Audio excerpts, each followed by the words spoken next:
제가 한 1년 정도 사도행전을 설교를 했습니다.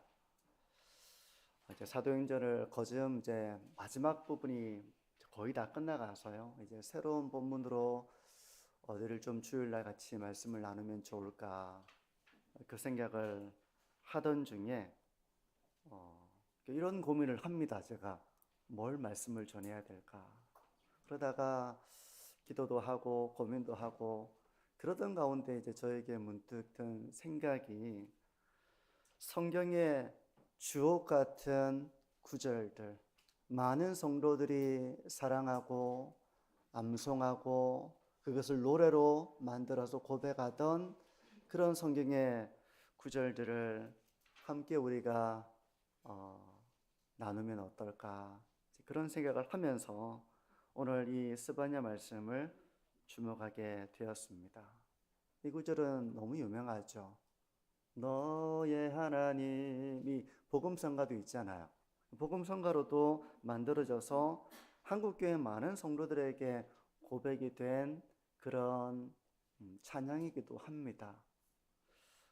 그러면 왜 그렇게 많은 사람들이 이 스바냐 3장 17절을 암송하고 사랑하고 묵상하고 심지어 이걸 복음성가로 만들어서 그렇게 하나님 앞에 믿음의 고백을 드렸던 것일까? 그런 고민을 좀 해봤어요.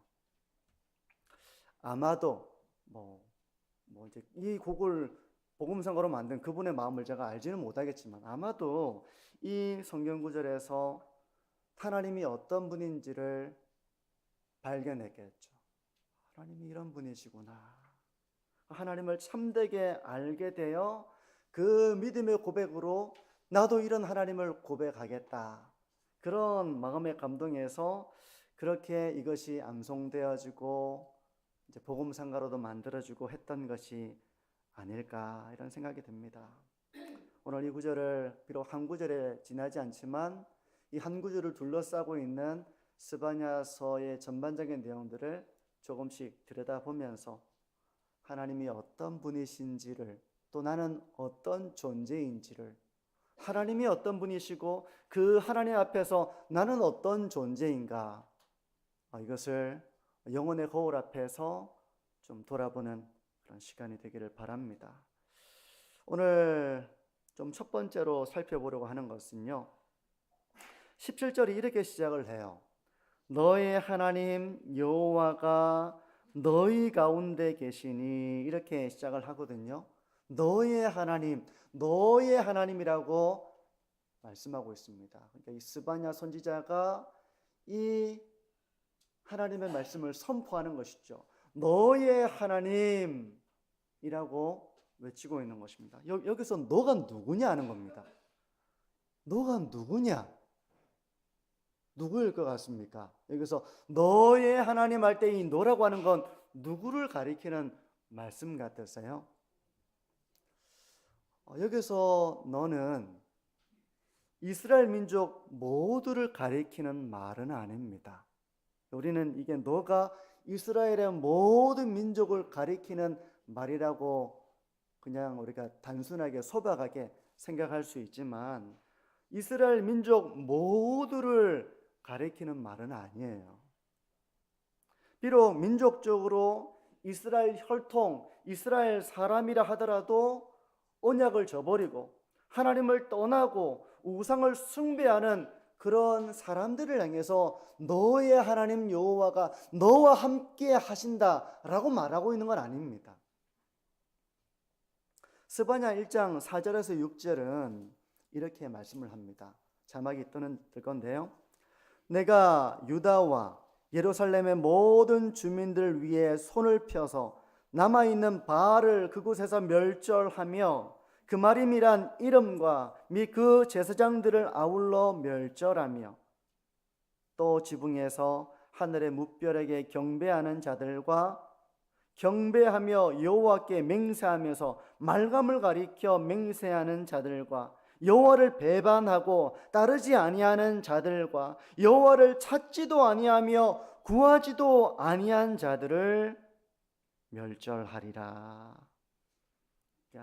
언약적으로 하나님의 백성이라고 하면서 하나님을 찾지도 않고 하나님을 떠나고 우상 숭배에 빠지고 여러 가지 우상들을 찾고 하는 그들을 하나님께서 기어이 심판하시겠다. 그렇게 스바냐 선지자를 통해서 말씀하시는 거예요. 그러면 여기서 너는 누굽니까? 하나님이 함께 하시고 하나님이 기뻐하시는 너는 누굴까요? 스바냐서에서 보게 되면 스바냐 3장 12절과 13절은 이렇게 말씀합니다. 내가 권고하고 가난한 백성을 내 가운데 남겨두리니 그들이 여호와의 이름을 의탁하여 보호를 받을지라. 이스라엘의 남은 자는 악을 행하지 아니하며 거짓을 말하지 아니하며 입에 거짓된 혀가 없으며 먹고 누울지라도 그들을 두렵게 할 자가 없으리라. 그러니까 여기서 너라고 하는 것은 하나님이 남겨두신 자들을 말하는 겁니다. 어떤 자들을 남겨두셨는가 하면 하나님이 이런 사람들을 남겨두셨다는 거예요. 하나님을 경외하는 사람들, 그리고 거짓을 말하지 않으며 겸손하며 여호와를 찾으며 하나님의 의를 따라 순종하는 이런 사람들을 하나님이 남겨두셨다는 겁니다. 그래서 스바냐 2장 3절은 이렇게 말씀합니다. 여호와의 규례를 지키는 세상의 모든 겸손한 자들아, 너희는 여호와를 찾으며 공의와 겸손을 구하라. 너희가 혹시 여호와의 분노의 날에 숨김을 얻으리라. 그러니까 이 스바냐 3장 17절, 많은 사람들이 사랑하고 암송하고 또 복음상가로 고백하던 이 스바냐 3장 17절에서 너희에 해당되는 사람은 단지 혈통적으로 이스라엘 사람을 말하는 것은 아닙니다. 바울 역시 복음을 깨닫고서 이렇게 말했어요. 바울이 복음을 알기 전에는 자기는 누구보다도 하나님의 자녀라고 생각을 했잖아요, 바울이. 하지만 복음을 깨닫고 난 다음에 바울은 이렇게 외칩니다. 로마서 2장 28절에서 29절인데요. 무릇 표면적 유대인이 아니요 표면적 육신의 할례가 아니니라. 오직 이면적 유대인이며 할례는 마음에 할지니 라고 말씀하면서 참된 유대인, 참된 이스라엘 백성, 참된 하나님의 백성은 단지 혈통이 이스라엘이고 단지 표면적으로 할례를 행했고 라고 하는 것으로 드러나는 것이 아니라 하나님을 경외하고 악을 행하지 않고 거짓을 말하지 않고 하나님을 찾고 하나님 앞에 겸손하고 하나님의 말씀을 따라 의의 길을 걸어가려고 하는 사람, 이런 사람이 바로 진정한 유대인이고 진정한 할례 받은 사람이고 진정한 하나님의 백성이다 라고 바울이 말하고 있는 거죠. 그러면 여기서 우리가 조금 이제 점검해야 될 부분이 있습니다. 나는 스바냐 3장 17절에 나오는 바로 이 너에 해당하는 사람인가를 한번 돌아보는 거예요. 나는 어떤 사람입니까? 그건 이제 나 자신이 알겠죠. 한번 스스로에게 한번 점검을 해보십시오. 나는 하나님을 경외하고 하나님을 사랑하고 하나님을 두려워하는 마음이 있는가? 이 하나님을 두려워하는 사람은 함부로 죄를 못 짓습니다. 죄를 못 지어요. 물론 죄를 지을 때도 있죠. 근데 하나님을 두려워하는 마음이 있으면 함부로 죄를 못 짓습니다. 하나님을 두렵기 때문에 그런 거예요. 그래서 악을 행하지 않고 거짓을 말하지 않습니다. 여러분, 내가 거짓말하는 건 누가 알 거야? 이렇게 생각하는 사람은 거짓을 말할 수 있습니다. 하지만 하나님을 경외하고 하나님을 두려워하는 사람은 그렇게 못하는 거예요. 이런 내면의 할례, 내면에서 하나님을 경외하는 이 마음을 가지고 있는가? 그리고 하나님을 찾고 하나님의 뜻을 따라서 살고자 하는 이런 사람인가? 물론 그렇다고 해서 완벽한 건 아닙니다. 하나님의 뜻을 따라 살고자 하는데 그러지 못한 우리의 부족함과 연약함을 볼 때가 있죠. 그럴 때면 어떻게 합니까? 자기의 죄를 돌아보고 하나님 앞에 자기의 죄를 인정하고 엎드리고 하나님 저를 불쌍히 여겨 주옵소서라고 회개하는 이런 사람이 바로 스바냐 3장 17절에 해당하는 노예에 해당하는 하나님이 남겨두신 하나님을 찾고 의지하는 하나님을 경외하는 거짓을 말하지 않고 의의 길을 걸어가는 바로 그런 하나님의 사람이라는 것입니다. 바울의 말을 빌리자면 표면적인 교인이 진정한 교인이 아니라 참된 교인은 바로 성령의 은혜로 말미암아 거듭나고 회심한 하나님의 사람을 말하는 것입니다. 진리의 영이신 성령으로 인해서 성령을 받기 이전에는 예수님에 대해서 진정한 믿음을 가질 수가 없었습니다. 성령을 통해서 우리의 어두운 눈을 밝혀주시고 믿음을 선물로 주셔서 이 믿음을 가지게 된 것이죠. 마치 제가 선물을 전해드리면 선물을 받는 거잖아요. 받으면 기쁘잖아요. 근데 선물을 주지 않으면 그 선물을 어떻게 받을 수 있습니까? 에베소서 2장 8절에서 믿음은 하나님의 선물이라고 말씀을 하잖아요. 하나님이 이 믿음을 주셔서 믿음을 고백하게 된 사람, 그래서 하나님의 자녀가 되어 성령과 함께 동행하면서 성령께서 우리의 숨은 죄를 드러내실 때가 있습니다. 그러면 너무 부끄럽고 하나님 앞에 내가 참 연약한 자라는 것을 깨닫게 되어서 애통하고 회개합니다. 그리고 성령의 인도하심을 따라서 살아갑니다. 성령이 주시는 감동과 교훈과 책망을 받아요. 그래서 하나님의 말씀을 따라 살아가는 것이죠. 그러니까 이 사람 가운데 어떤 열매가 맺어집니까? 성령의 열매가 맺어지는 것입니다.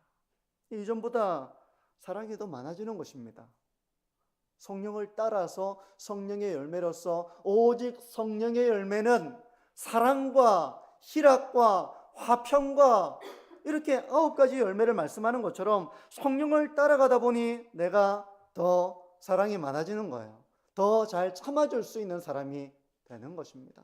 내가 더 온유해진 겁니다. 과거에는 막 화를 잘 내고 거칠고 그랬는데 점점 자기를 절제하고 주님께 맡기고 하나님 앞에서 내가 조심하고 이런 온유의 열매를 맺어나가는 것입니다. 화평을 이루어갈 줄 알아요. 막 부딪히고 분쟁하고 미워하고 말 안 하고 이런 길을 내가 더 많이 걸어갔다면 이제 화평의 길을 걸어갈 줄 아는 지혜도 있고 그런 하나님의 은혜를 가지고 산다는 것이죠. 어려움에 처한 사람을 보면 불쌍히 여길 줄 알고 기도해 줄 줄 아는 사람이 되는 것입니다. 나 알지도 못합니다. 만난 적도 없고 얘기한 적도 없는데 그냥 내 안에 불쌍한 마음이 들어서 기도가 되는 겁니다. 기도가 되는 거예요. 선한 마음을 품고 죄의 욕망을 절제하는 법을 배워나갑니다. 하나님 앞에 충성된 그런 하나님의 청지기로서의 삶의 길을 걸어가는 사람, 이런 열매가 나타나는 사람이 바로 성령의 사람이죠. 이런 사람이 바로 그리스도의 생명이 있는 사람, 성령으로 말미암아 거듭난 사람, 성령이 함께 하시는 사람인 것입니다. 어떻습니까? 나는 어떤 사람인가 한번 자신을 돌아보시기를 바랍니다. 저는 하나님의 사람으로서, 하나님의 자녀로서 가장 강력한 이 표지를 찾는다면 저는 예배에서 그걸 찾을 수 있다고 저는 믿습니다. 예배. 하나님의 자녀는 그냥 주일날 예배드리고 마치 마당만 밟듯이 그렇게 이 자리에만 왔다가 돌아가지 않고 어떤 예배를 드립니까? 구원의 은혜에 감격하고 감사 하는 것입니다. 예배 가운데에서. 그걸 항상 기억하는 거야. 그건 뭐 옛날에 나 다 했어. 이게 아니라 날마다 나 같은 죄인 살려주신 하나님의 은혜와 사랑에 대해서 자기를 돌아보며 참 하나님의 사랑이 크구나. 하나님의 구원의 은혜에 감사하고 하나님을 찬양하고 하나님을 높이고 이런 중심으로 하나님을 예배하는 것입니다. 물론 하나님의 사람이 완벽한 사람은 아니라고 했잖아요. 우리가 다 완벽하지 못합니다. 근데 성령께서 우리의 죄를 깨닫게 하시는 것이죠. 우리가 주일마다 하나님 앞에 그냥 우리가 나가는 것이 아니라 하나님께 경배하며 나가면서 우리가 자기를 돌아보고 회개하는 시간을 늘 가지잖아요. 겸손하게 꿇어 엎드립니다. 그 나의 죄와 허물에 대해서 슬퍼하고 회개하는 예배자가 되는 것입니다. 그리고 하나님의 말씀대로 살고자 헌신합니다. 바로 이런 예배를 드린다는 거예요. 성령이 함께하는 자, 하나님의 자녀는 바로 그런 이렇게 하나님을 예배한다는 것입니다. 어떻습니까? 나는 구원받은 하나님의 자녀로서 내가 예배드리며 성령의 열매를 맺어나가며 애통하며 회개하며 구원에 감격하며 이런 삶과 이런 예배를 드리고 있는지 자기를 돌아보시기를 바랍니다. 그리고 저는 이런 말씀의 거울 앞에서 우리 스스로가 하나님의 자녀임을 우리 모두가 확증할 수 있기를 축복합니다. 내가 하나님의 자녀구나. 성령이 내 안에 계시는구나 라고 우리 모두가 이것을 확증하며 그리스도의 생명이 나에게 있구나 라는 것을 믿고 감사할 수 있는 우리 모든 성도님들이 되시기를 축복합니다. 그러면 하나님께서 하나님의 백성들을 어떻게 그들과 함께 하시는가, 그들을 어떻게 사랑하시는가, 저는 두 가지로 좀 생각해 보려고 하는데요. 첫 번째는 하나님은 항상 함께 하시는 하나님이십니다. 17절 초반절은 이렇게 말씀을 해요. 너의 하나님 여호와가 너희 가운데 계시니 그는 구원을 베푸실 전능자이시라. 이게 무슨 의미일까요? 이걸 찬양으로도 고백을 하고 하는데 무슨 의미일까요? 하나님이 함께 하신다는 사실을 일깨우시는 이유가 뭘까요? 하나님이 너희 가운데 계신다. 이걸 왜 이 선지자는 일깨울까요? 하나님은 구원을 베푸실 전능자시다. 이걸 왜 상기시키려고 하는 걸까요? 그건 바로 하나님의 백성들이 두려워하기 때문에 그런 것입니다. 두려워하기 때문에 그래요. 여러분, 하나님을 경외하고 하나님의 뜻대로 행하려고 하는 사람이 뭘 두려워한단 말입니까? 그런 사람도 두려워할까? 두려움이 있을까? 여러분, 경건한 사람도 두려움을 느낄까요? 두려움을 느낍니다. 두려움을 느낍니다. 여러분, 두려움이 없는 사람은 없습니다. 이번 한 주 동안에도 두려움을 느끼셨을 거예요. 염려가 되셨을 거예요. 만약에 두려움이 없다면 그 사람은 성화가 완성된 사람입니다. 근데 우리는 그런 존재가 아니죠. 이 땅을 살아가면서 우리는 두려움을 느낄 때가 있습니다. 여호수아를 보세요. 하나님이 여호수아에게 뭐라고 말씀하십니까? 두려워하지 말아라. 담대하라. 내가 너와 함께 하겠다. 이거를 반복하고 있거든요. 아니, 여호수아 같은 사람이 뭐가 두려워가지고 뭐가 그렇게 걱정이 돼가지고 이렇게 덜덜덜 떨고 있는가? 떨 수 있습니다. 떨 수 있어요. 특히 스바냐서에서 하나님의 백성들은 여러 가지 두려움을 느낍니다.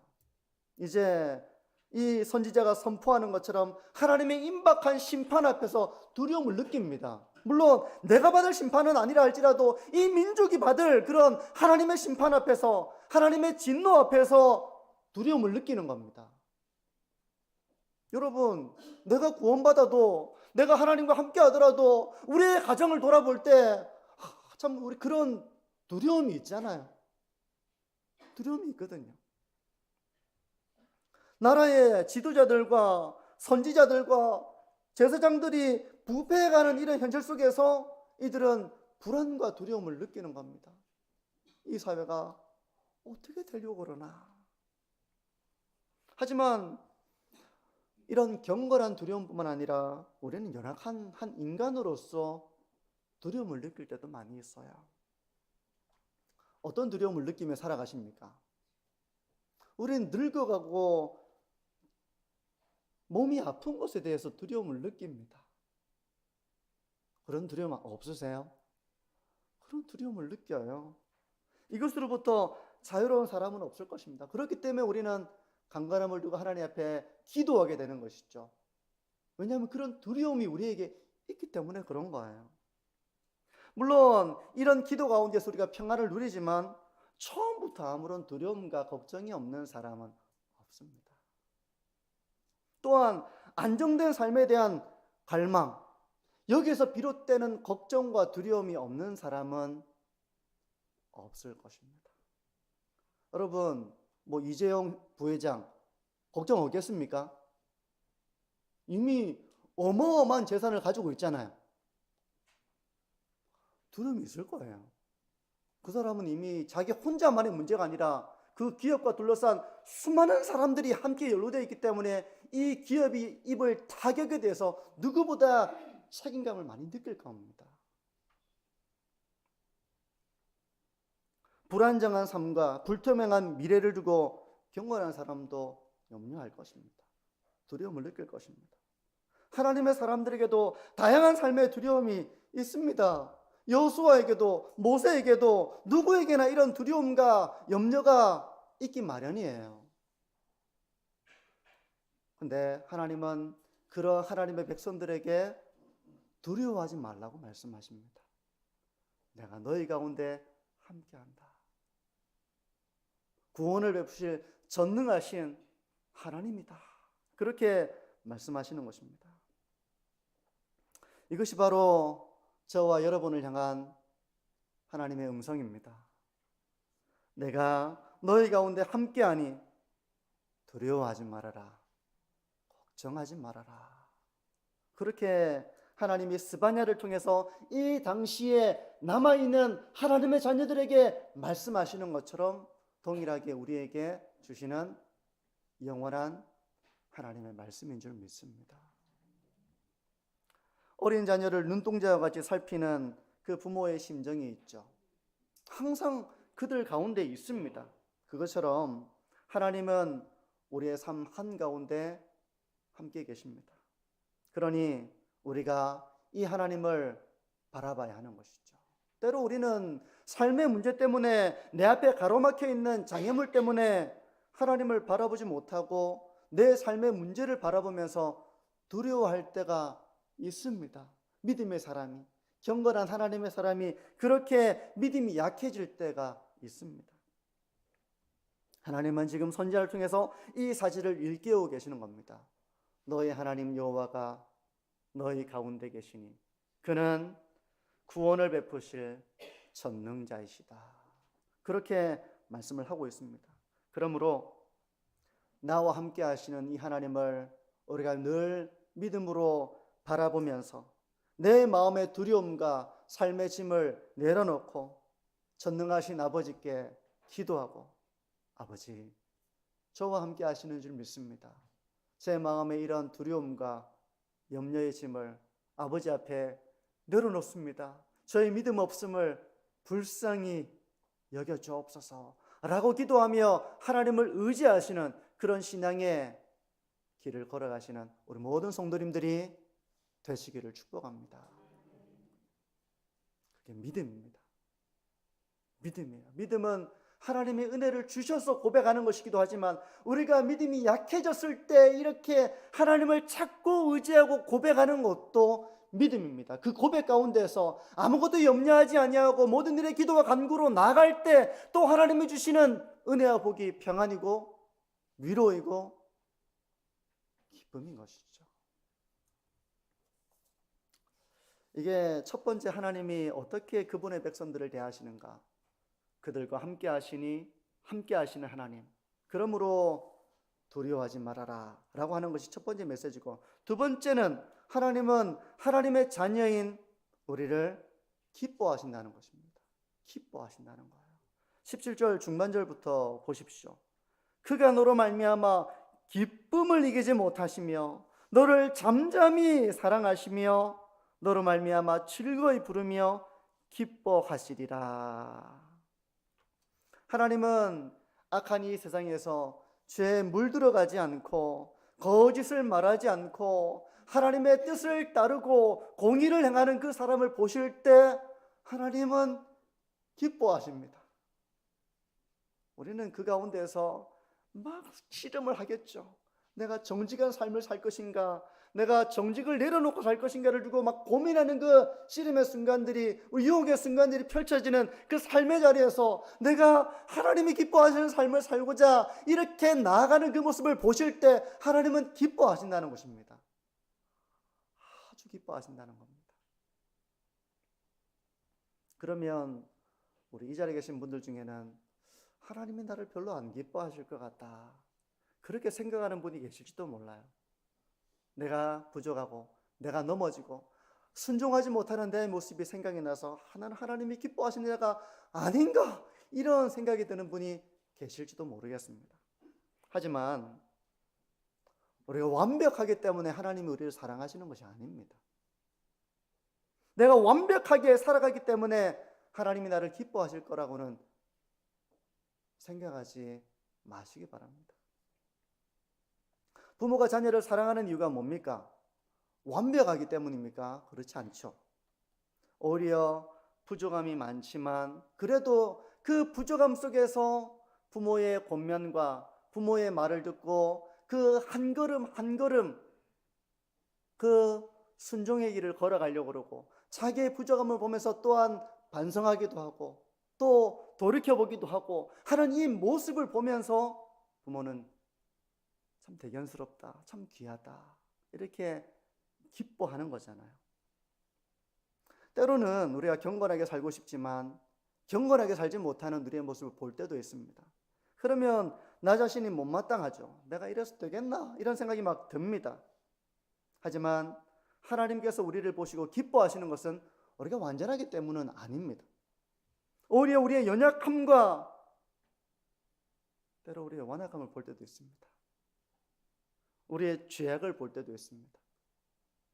이런 약함을 우리가 보면서 우리가 하나님 앞에 애통하는 심정이 되는 것이죠.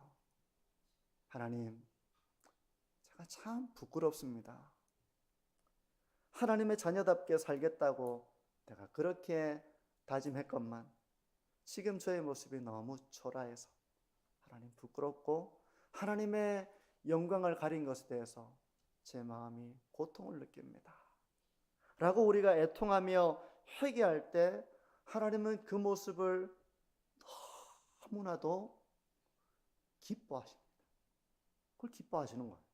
마치 잃은 양을 다시 찾은 목자의 심정이 있잖아. 잃어버렸던 이 양을 다시 찾은 목자의 기쁨처럼 우리가 삶의 순간 속에서 하나님께 돌아올 때, 하나님께 회개할 때, 그러면서 이 죄에 물들어가지 않고 하나님의 자녀다운 삶을 살고자 몸부림치는 그 모습을 보실 때 하나님은 기뻐하시는 것입니다. 우리의 완벽함 때문에 기뻐하시는 것이 아니라 우리가 믿음으로 살고자 하나님 앞에 경건하게 살고자 하는 그 모습을 귀하게 보시며 기뻐하는 것입니다. 누가 악한 세상에서 죄에 물들지 않는 삶을 살아갑니까?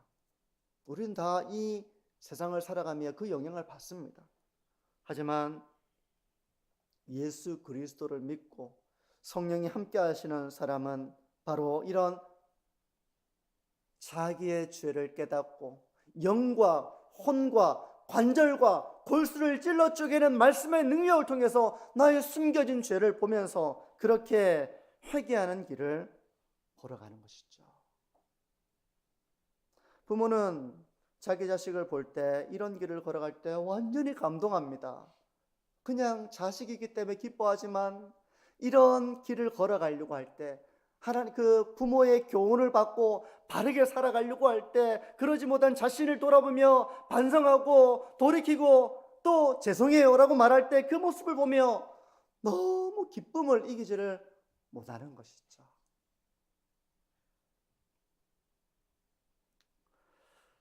우리 성도님들이 예수 그리스도 안에서 하나님의 자녀가 되었음을 믿으십니까? 이것을 확증해야 됩니다. 하나님은 그렇다면 나로 인하여 기쁨을 이기지 못하십니다. 내가 완벽하기 때문은 아니에요. 부정함이 많아요. 허물투성이기도 합니다. 근데 하나님의 자녀로 살겠다 합시고 자기를 돌아보고 애통하고 회개하고 다시 겸손히 엎드리고 내가 아무것도 아니구나. 하나님의 은혜가 없으면 내가 아무것도 아니구나.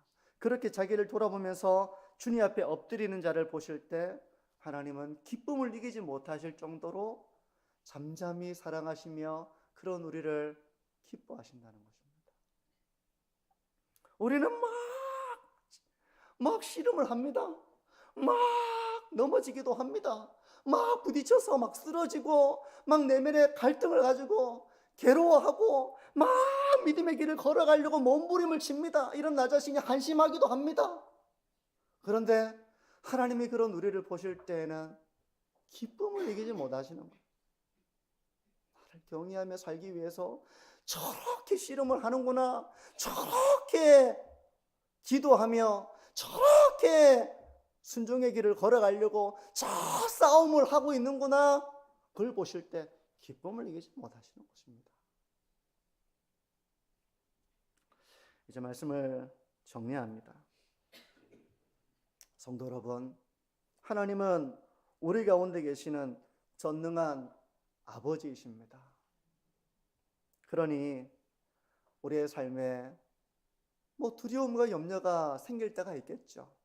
그럴 때마다 우리와 함께 하시는 그 하나님을 바라볼 수 있는 그 믿음의 눈을 뜨시는 우리 성도님들이 되시기를 바랍니다. 그래서 그 우리와 함께 하시는 하나님 앞에 하나님은 계속해서 두려워하지 말아라, 담대하라, 내가 너와 함께 하겠다 라고 계속해서 우리를 일깨우시는데 그 하나님을 믿음의 눈으로 바라보면서 주님의 평안을 누리시는 하나님의 자녀들이 다 되시기를 축복합니다. 또한 하나님은 우리를 기뻐하십니다. 완벽하기 때문에 그런 건 아니에요.